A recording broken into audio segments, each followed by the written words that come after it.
Welcome to a one-shot rendition of William Wycherley's The Country Wife with Hats. Prologue. Poets like cudgeled bullies never do. At first or second blow submit to you, but will provoke you still, and ne'er have done, till you are weary first with laying on. The late so baffled scribbler of this day, though he stands trembling, bids me boldly say what we before most players are used to do. For poets out of fear first draw on you, in a fierce prologue, the still pit defy, and ere you speak like Castrol give the lie.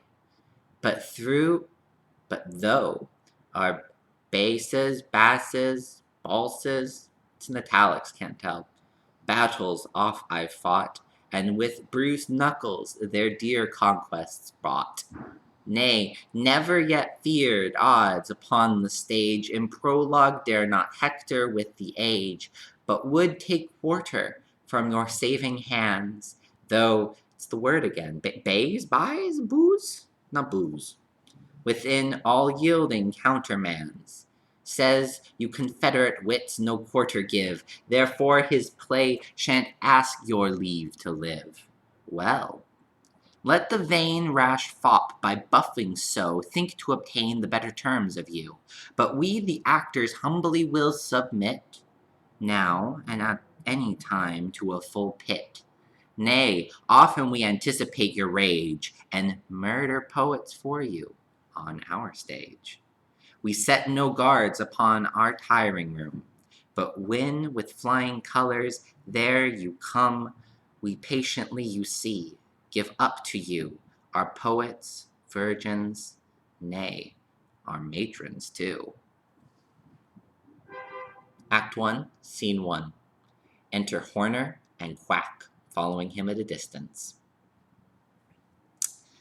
A quack is as fit for a pimp as a midwife for a bard. They are still but in their way both helpers of nature. Well, my dear doctor, hast thou done what I desired?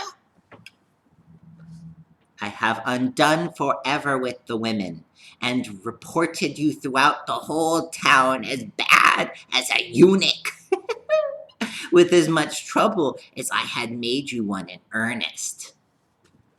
But have you told all the midwives you know, the orange wenches at the playhouses, and the city husbands and old fumbling keepers of this end of the town, for they'll be the readiest to report it?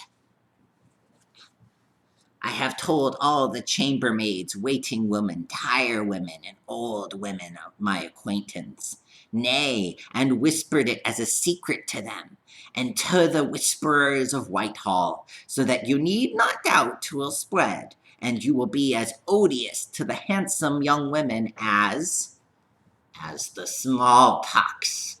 Well, and to the married woman of the end of the town as the great ones, nay, as their own husbands, and to the city dames as aniseed robin, a filthy and contemptible,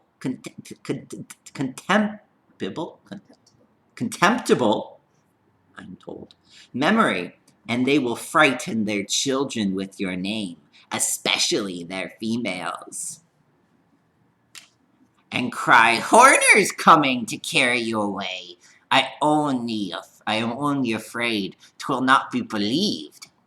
You told 'em 'twas by an English-French disaster, and an English-French surgeon, who has given me at once not only a cure, but an antidote for the future, against the damned malady, and that worst as temper, love, and all other women's evil. Your late journey into France has made it the more credible, and your being here a fortnight before you appeared in public looks as if you apprehended the shame, which I wonder you do not. Well, I have been hired by young gallants to belly 'em to the other way, but you are the first would be thought a man unfit for women. Dear Mr. Doctor, let vain rogues be contempted only to be thought abler men than they are. Generally 'tis all the pleasure they have, but mine lies another way.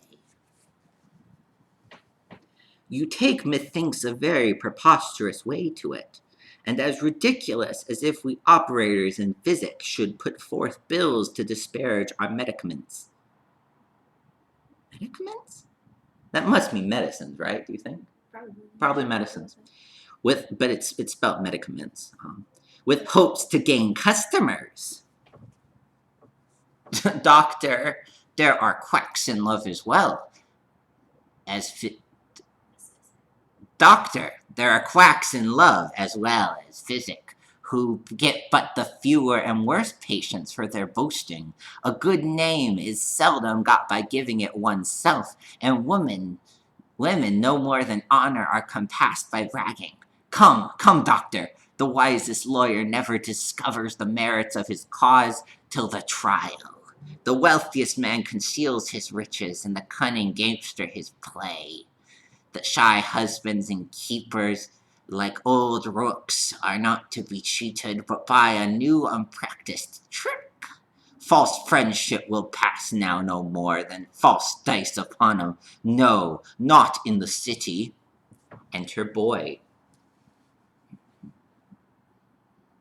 There are 2 ladies and a gentleman coming up. Pox, some unbelievable sisters of my former acquaintance, who I am afraid, except their sense should be satisfied of the falsity of the report. No, this formal fool and woman. Enter Sir Jasper, Fidget, Lady Fidget, and Mrs. Dainty Fidget. His wife and sister! My coach, breaking just now before your door, sir, I look upon as an occasional reprimand to me, sir, for not kissing your hands, sir, since your coming out of France, sir, and so my disaster, sir, has been my good fortune, sir, and this is my wife and sister, sir. What then, sir?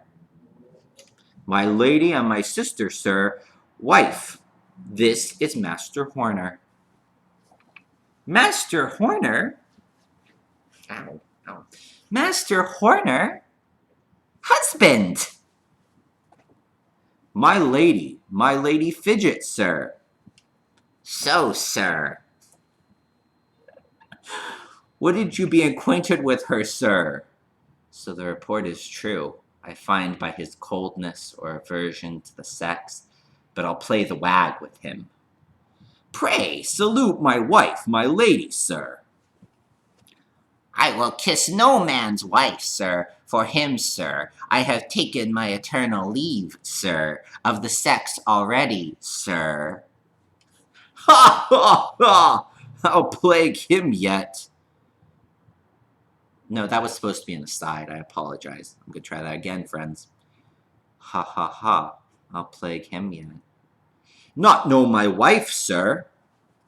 I do know your wife, sir. She's a woman, sir, and consequently a monster.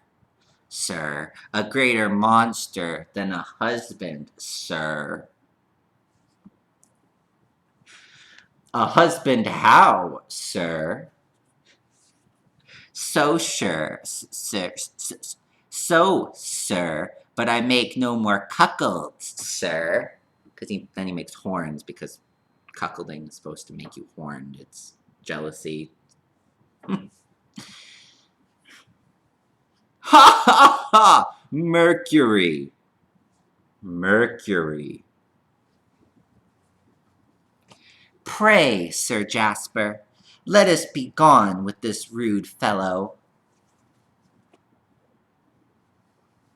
Who by his breeding would think he had ever been in France? Phaw! He's but too much a French fellow, such as hate women of quality and virtue for their love to their husband. Sir Jasper, a woman is hated by 'em as much as for her husband, as for loving their money. But pray, let's be gone.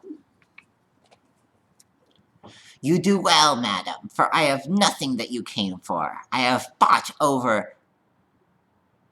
I have brought over not so much as a body picture, new postures, nor the second part of the Escole de Filles, nor...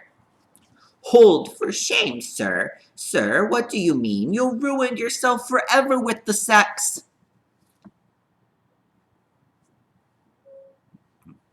I apologize. I was trying to figure out what apart to Horner in the stage directions meant. I suspect that last thing was whispered into Horner's ear.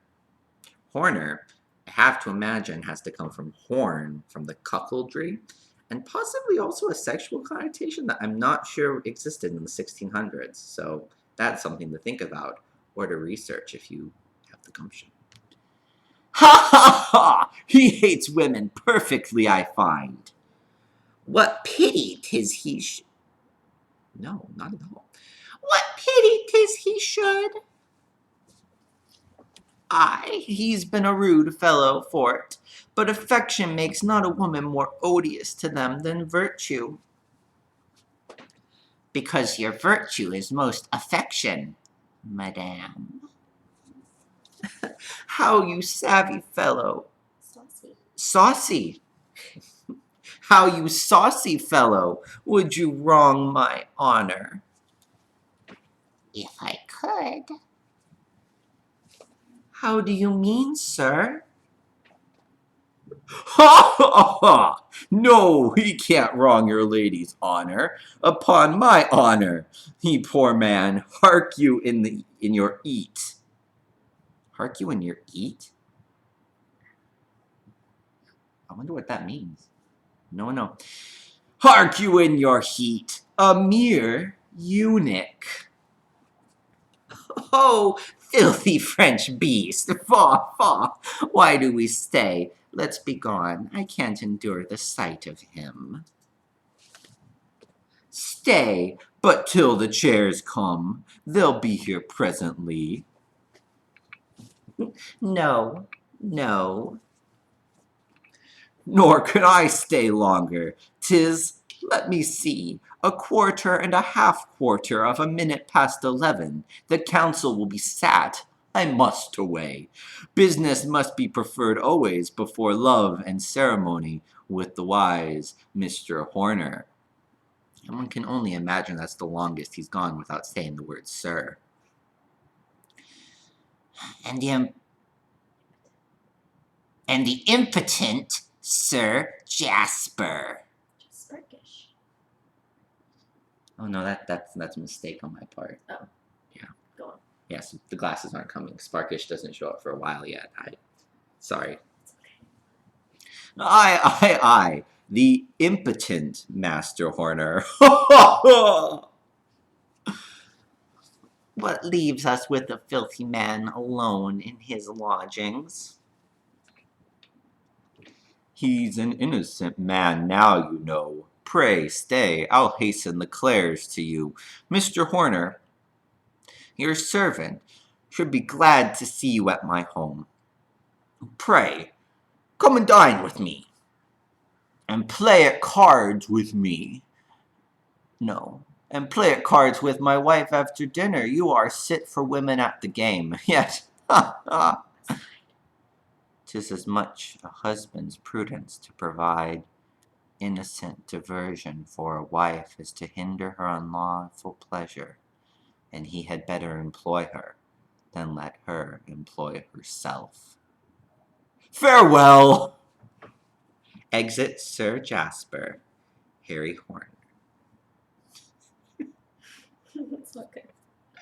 Yeah, I'm not supposed to say who's talking. Your servant. No, Carolyn, I messed up. There's not Really? gonna be. Yeah, it's Every time it says.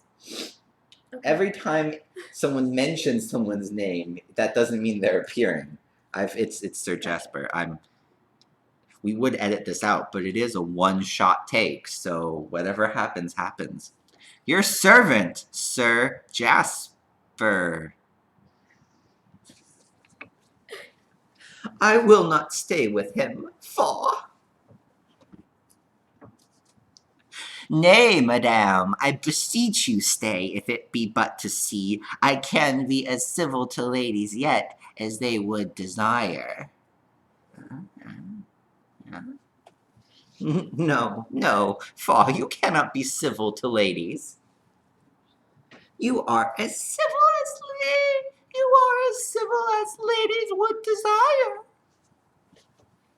No, no, no. Faw, faw, faw. Exuent ladies. Fidget? Fidget, yeah, it's Lady Fidget and Lady Dainty. Was that, I hope that was caught on camera. Now I think I, or you yourself rather, have done your business with the women. Thou art an ass, don't you see already upon the report and my carriage this great man of business leaves his wife in my lodgings, and invites me to her house? No, to his house and her house, it's the same, but, the line as written. Invites me to his house and wife, and before would not be acquainted with me out of jealousy?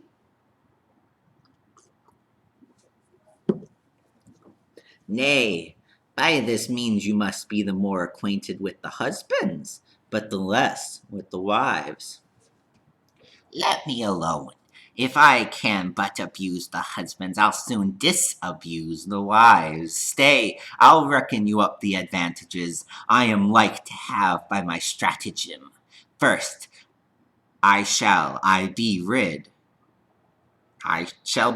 of all my old acquaintances, the most insatiable sorts of duns that invade our lodgings in a morning.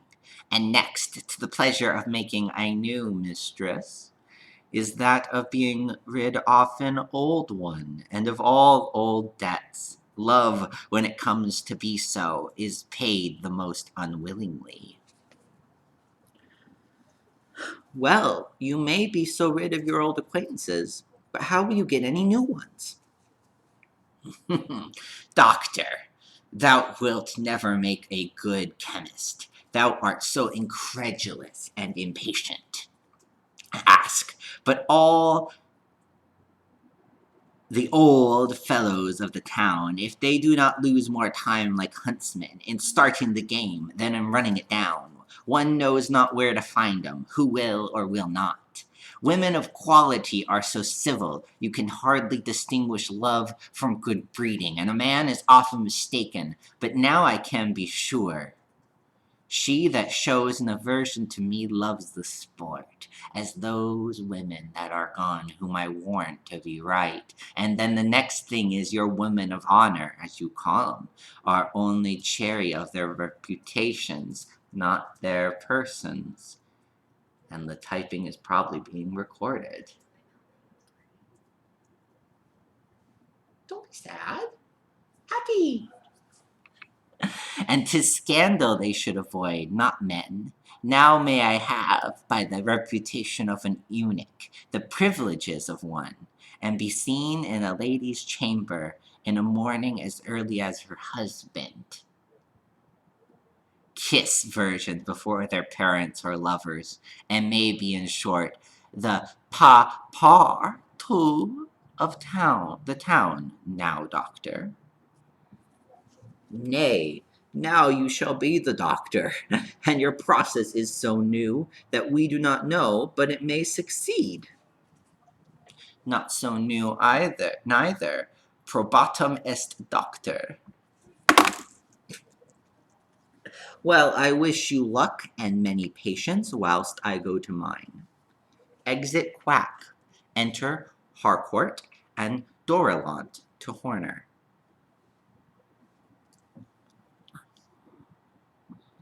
Come, your appearance at the play yesterday, as I hoped, hardened you for the future against the women's contempt and the men's raillery, and now you'll abroad as you were wont. Did I not bear it bravely?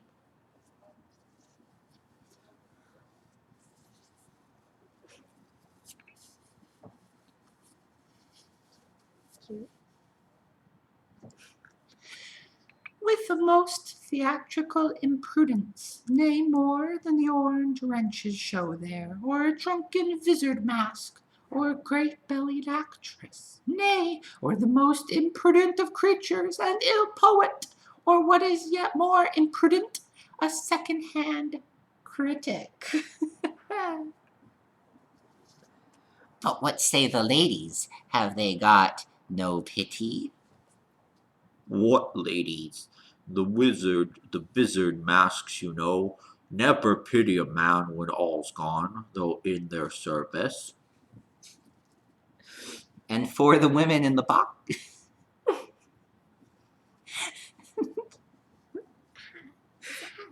It doesn't fit on my head. Is that That's cute though. Leave it. it works? Okay, okay.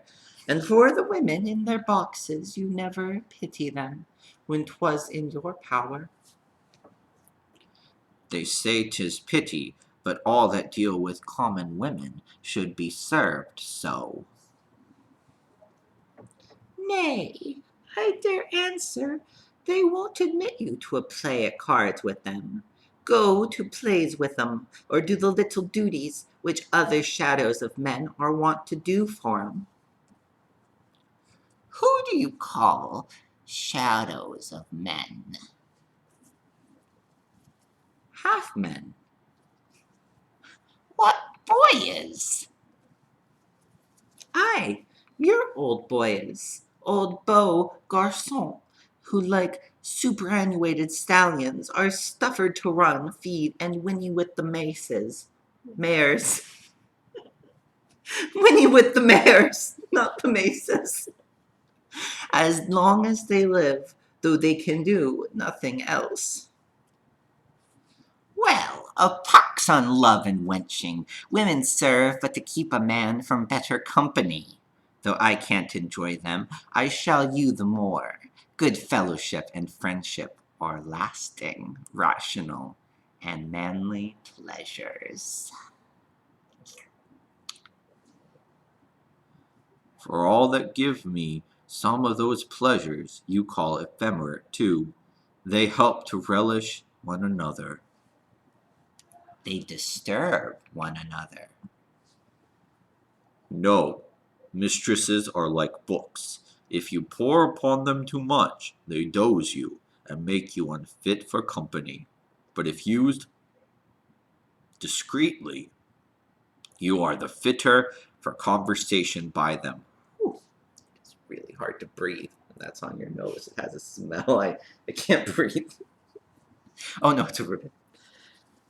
A mistress should be like a little country retreat near the town, not to dwell in constantly, but only a night and away, to taste the town the better when a man returns.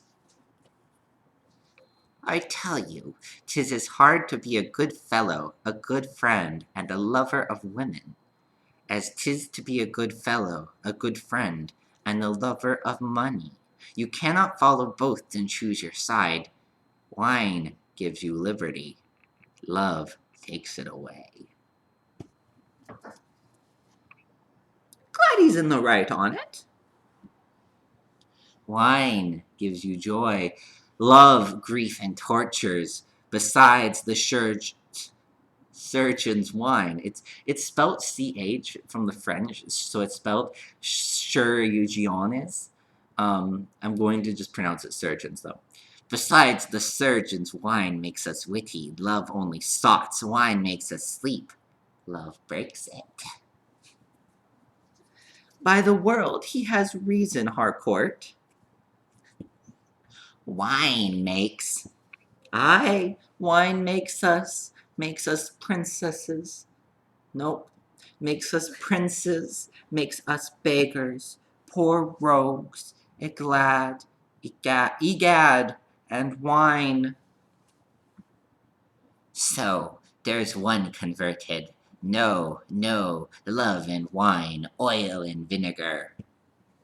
I grant it. Love will still be uppermost. Come, for my part, I will have only those glorious, manly pleasures of being very drunk and very slovenly. Enter boy. Mr. Sparkish is below, sir. What, my dear friend? A rogue that is fond of me, only I think for abusing him. No, he can no more think the men laugh at him than the women jilt him. His opinion of himself is so good. Well, there's a nudger. A nudger? What's a nudger? Well, there's a nudger. I did it again. A nudger. It's an accent thing. Yes, it's an accent thing. That's how he pronounces another now. Well, there's another Just pleasure by drinking I thought not of. I shall lose his acquaintance because he cannot drink, and you know it is a very hard thing to be rid of him, for he's one of the nauseous offenders at wit, who like the worst fiddlers run themselves into all companies. One that by being in the company of men of sense would pass for one. And may so to the short-sighted world as a false jewel amongst true ones, is not discerned at a distance. His company is as troublesome to me as a cuckold's when you have a mind to his wife. No, the rogue will not let us enjoy one another, but ravishes our conversations, though he signifies no more to it. Then Sir Martin Marle. What? Sir Martin Marle's gaping? And whew.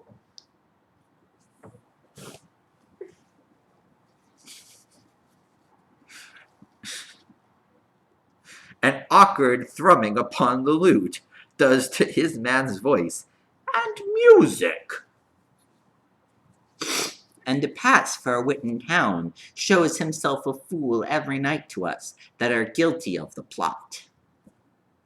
Such wits as he are to a company of reasonable men, like rooks to the gamesters, who only fill a room at the table, but are so far from contributing to the play that they only serve to spoil the fancy of those that do. Nay, they are used like rooks too, snubbed, checked, and abused, yet the rogues will hang on. A pox on 'em! And all that forces nature and would be still what she forbids 'em. Affection is her greatest monster.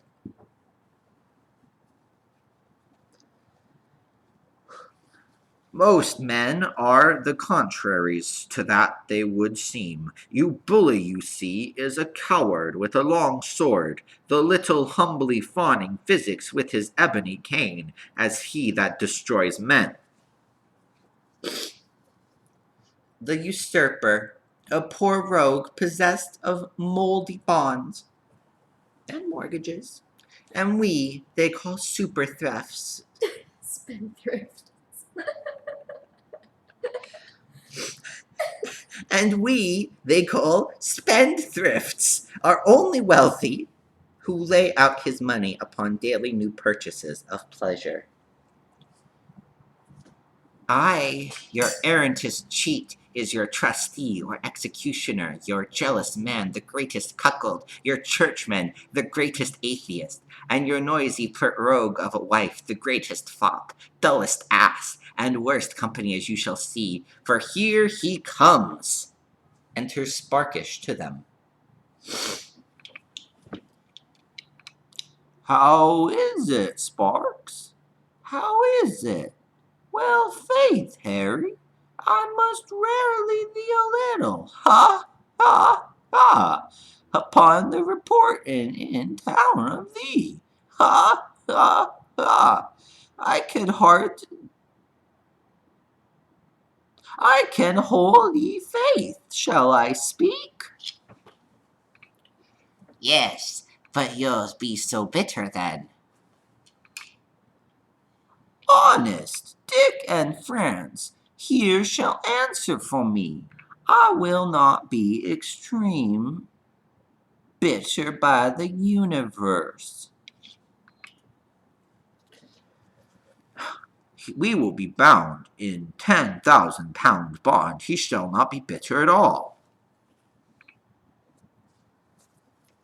Nor sharp nor sweet. What? Nope. Nope. What, not downright insipid? Nay, then, since you are so brisk, and provokes me, takes what follows, you must know I am discouraging. Nope, discoursing and rallying with some ladies yesterday, and they happened to talk of the fine new signs in town. The G in signs is silent, apparently. Very fine ladies, I believe. Sir, I know where the best new sign is. Where, says one of the ladies. In Covent Garden, I replied. Said another. In what street? In Russell Street, answered I. Lord, says another, I'm sure there was ne'er a fine new sign there yesterday. Yes, there was, but there was, said I, again, and it came out of France, and has been there a fortnight.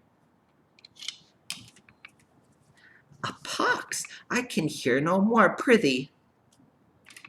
No, bear him out, let him tune his crowd a while. The worst music, the greatest preparation. Nay, faith, I'll make you laugh. It cannot be, says a third lady. This story has to have a point, right? Because right now it's just really dull. Yes, yes, quoth I again, says a fourth lady. Look to it, we'll have no more ladies. No, then mark now, said I to the fourth. Did you never see Mr. Horner? He lodges in Russell Street, and he's a sign of a man, you know, since he came out of France. So there was no sign, I guess. There was never a sign. Okay. But the drivel take me, is thine be the sign of a jest? With that, they all fell a-laughing. I can't tell why. Till they bepissed themselves? Wasn't expecting that. I'm gonna start this line over.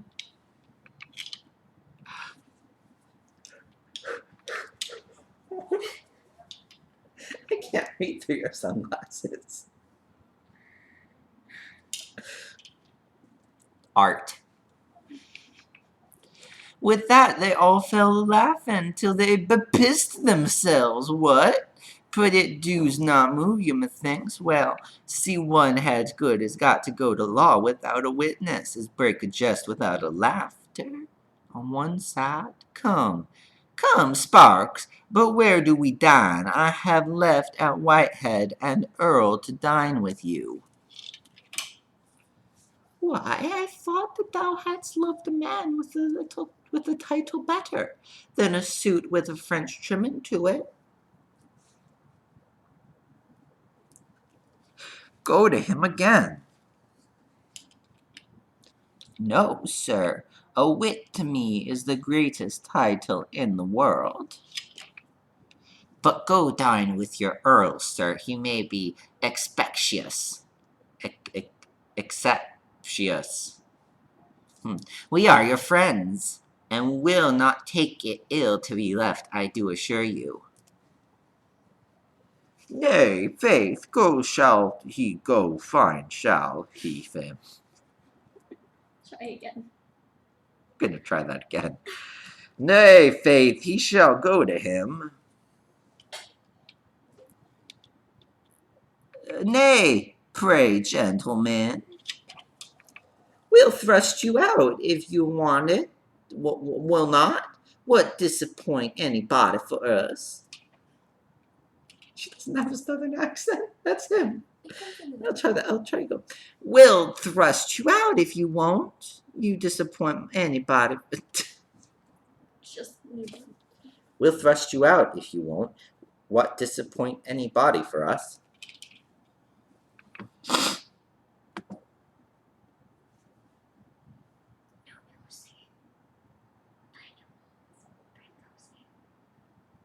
Nay, dear gentlemen, hear me. No, no, sir, by no means, pray go, sir. Why? Dear rogues. They all thrust him out of the room.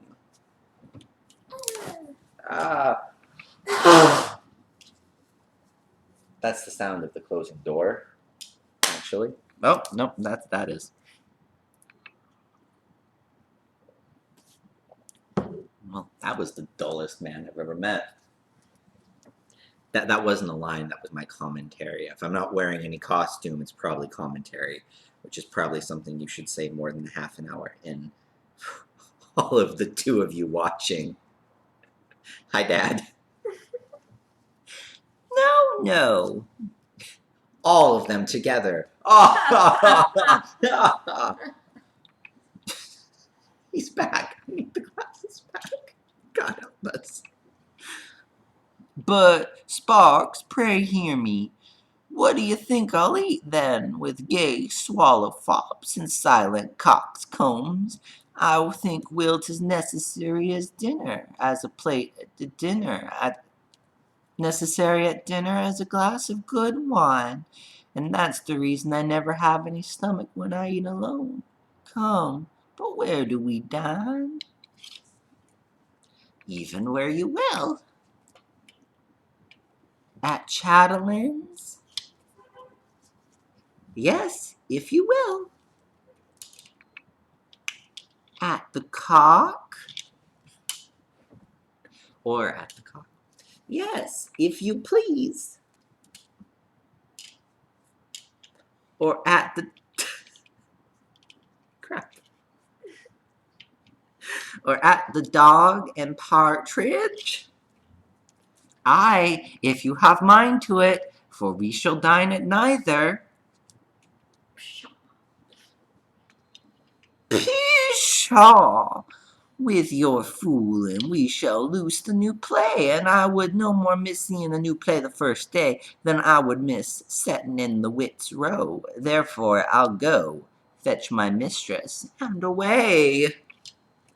Exit. Sparkish again. Oh, I've never seen that stage direction before.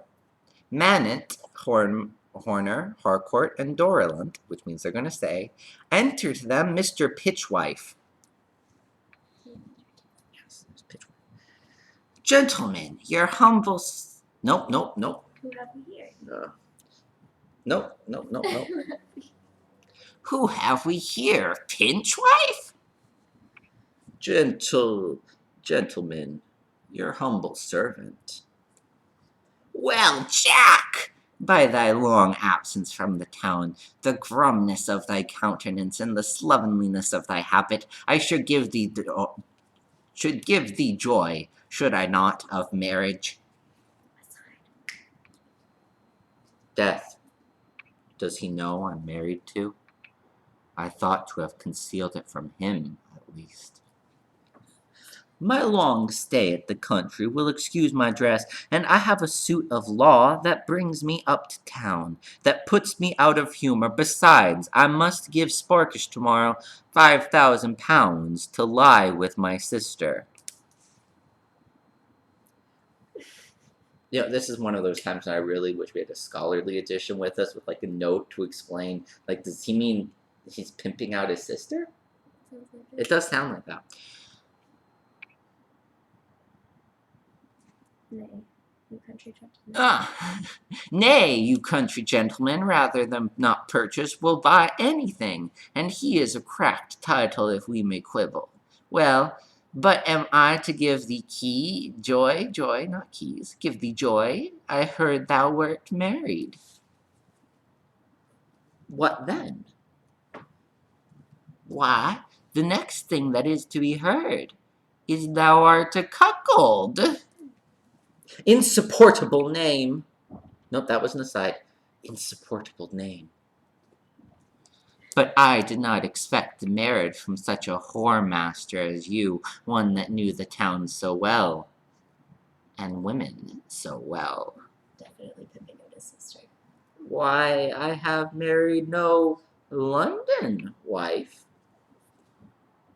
Pshaw, that's all one. That grave circumspection of marrying a country wife is like refusing a deceitful pampered Smithfield jade to go and be cheated by a friend in the country.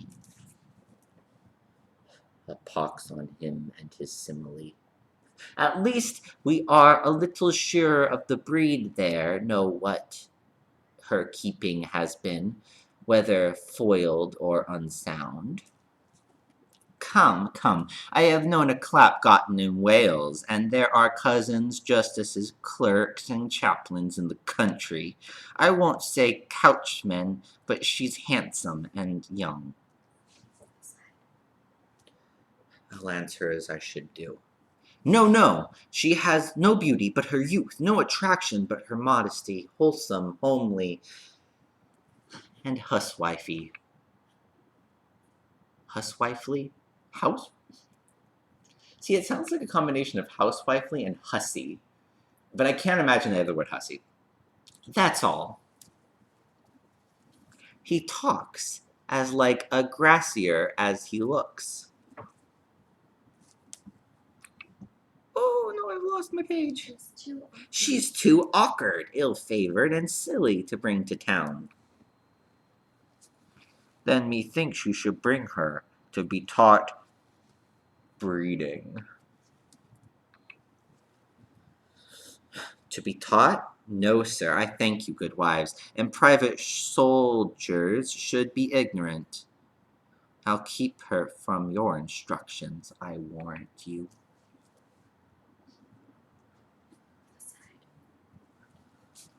The rogue is as jealous as if his wife were not ignorant. Why, if she be ill-favored, there will be no less danger here for you than by leaving her in the country. We have such variety of dainties that we are seldom hungry. But they have always coarse, constant swinging stomachs in the country. Foul feelers, indeed. And your hospitality is great there. Open house. Every man's welcome. So, gentlemen. But prithee, why wouldst thou marry her? If she be ugly, ill-bred, and silly, she must be rich then. As rich as if she bought me 20,000 pounds out of this town, for she'll be as sure not to spend her moderate portion as a London baggage would be to spend hers. Let it be what it would, so 'tis all one. Then because she's ugly, she'll the likelier to be my own. And being ill-bred, she'll hate conversation, and since silly and innocent, will not know the difference between a man of 21 and one of 40. So that's an erection joke, like being able to like keep it up longer. I imagine.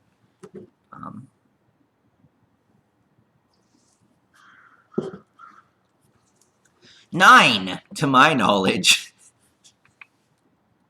What? But if she be silly, she'll expect as much from a man of 49 as from him of 21. But methinks wit is more necessary than beauty, and I think no woman ugly that has it, and no handsome woman agreeable without it. 'Tis my maxim. He's a fool that marries, but he's a greater that does not marry a fool. What is wit and a good wife good for, but to make a man a cuckold? Yes, to keep it from his knowledge. A fool cannot contrive to make her husband a cuckold. No, but she'll club with a man that can, and what is worse, if she cannot make her husband a cuckold, she'll make him jealous and pass for one, and then 'tis all one. Well, I'll take care for one. My wife should make me no cuckold, though she had your help, Mr. Horner. I understand the town, sir. His help. That was a side. She was talking to herself. I don't even know what it means or why she had to say it to herself. Oh. He's come newly to the town, it seems, and has not heard how things are with him. But tell me, has marriage cured thee of whoring, which it seldom does? 'Tis more than age can do. No, the word is, I'll marry and live honest, but a marriage vow is like a penitent gamester's oath, and entering into bonds and penalties to stint himself to such a particular small sum at play for the future, which makes him but the more eager, and not being able to hold out, loses his money again, and his forfeit to boot. Aye, a gamester will be a gamester whilst his money lasts, and a whoremaster whilst his vigor. Nay, I have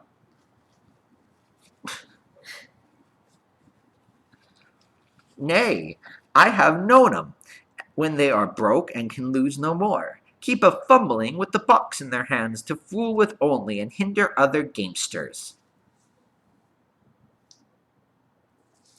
that had wherewithal to make lusty stakes. Well, gentlemen, you may laugh at me, but you shall never lie with my wife. I know the town. I think at this point we're going to assume they're probably going to lie with his wife. Spoilers. No. I haven't read it. I don't know what's going to happen. Potential spoilers. I just, when you get into a situation when they say, you shall never lie with my wife, I know the town. Like, that never ends well. But prithee, was not the way you learn better is not keeping better than marriage? A pox on it. The jade would jilt me. I could never keep a whore to myself. So then you only married to keep a whore to yourself. Well, but let me tell you, women, as you say, are like soldiers made constant and loyal by good pay, rather than by oaths and covenants, and therefore I'd advise my friends to keep rather than marry, since too I find by your example it does not serve one's turn.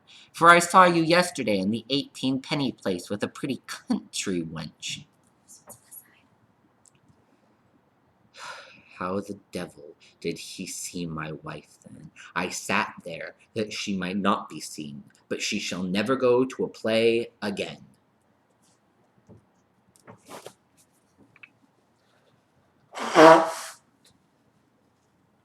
That's the sound of something outside the playhouse. It's a ruckus, because the London Playhouse where this was first performed would have been very loud.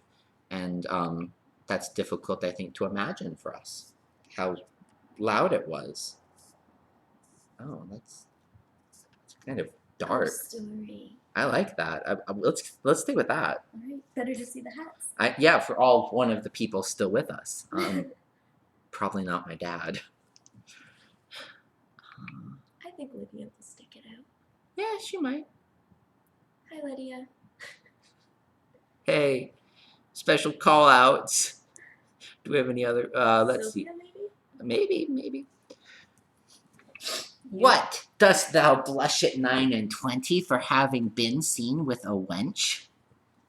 No, faith, I warrant 'twas his wife, which he seated there out of sight, for he's a cunning rogue, and understands the town. Understands the town must be some kind of, like, punning phrase. I can't imagine it doesn't mean anything other than understanding the town. He blushes, then 'twas his wife, for men are now more ashamed to be seen with them in public than with a wench. Topical humor. Hell and damnation, I'm undone, and since Horner has seen her, and they know 'twas she. But prithee, was it thy wife? She was exceedingly pretty. I was in love with her at a distance. You are like never to be nearer to her. Your servant, gentleman, offers to go. No, that's not. Yeah, how do you offer to go? Well, Like, you say your servant, gentleman. your servant. No, yeah, okay, I got this. I got it. We're gonna try that again.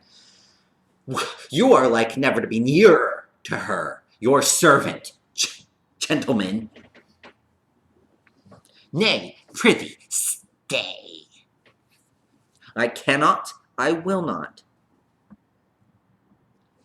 Come, you shall dine with us. I have dined already. Come, I know thou hast not. I'll treat thee, dear rogue. Thou shalt spend none of the Hampshire money today. Treat me. So he uses me already like his cuckold. Nay, you shall not go.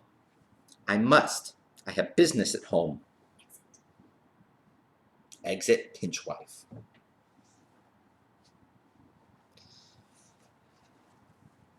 To beat his wife, he's as jealous as of her as a Cheapside husband of a convent garden wife. Why, 'tis as hard to find an old whoremaster without jealousy and the gout as a young one without fear of the pox. As gout in age from pox in youth proceeds, so wenching past, then jealousy succeeds, the worst disease that love and wenching breeds. End of Act 1.